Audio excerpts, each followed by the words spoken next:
Ako po si Jonavel Asintista, 46 years old and 21 years na ditong natatrabaho sa Malaysia bilang domestic helper.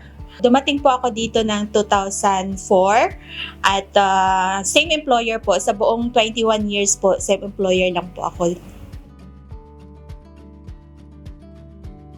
Napakahirap po ng buhay namin sa Pilipinas dahil galing po ako sa malaking pamilya. So, yung hirap ng buhay ng pamilya ko, nakikita ko. Kaya nagsikap talaga ako para pumunta ng abroad, para makatulong po ako. At sila yung nagiging inspirasyon ko kung bakit tumagal ako sa abroad.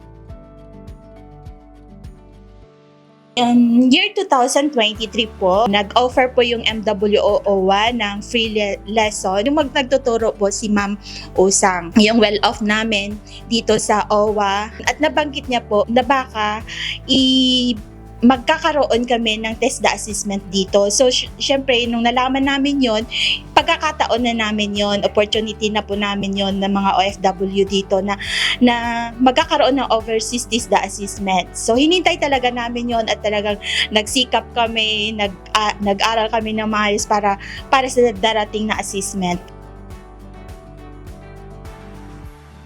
As OFW po, isa po yun sa nagbibigay sa amin ng confidence. Kasi lahat kaming OFW may mga skills na Pero yung skills na may standard, yun ang gusto namin. Marami na kaming skills lahat alam na namin Yung standard lang at saka ma-level up yung sarili namin at magkakaroon pa kami ng confidence. Lalo dahil meron na kaming certificate na galing sa TESDA.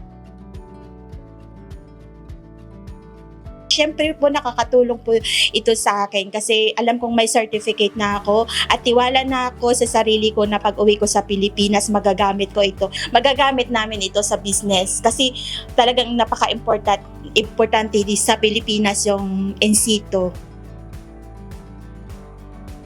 Sundin natin lahat ng mga tinuturo nila at huwag tayong matakot dahil magiging confidence lang sa sarili, kayang-kaya natin yan. Kung kinaya namin, kaya din nila.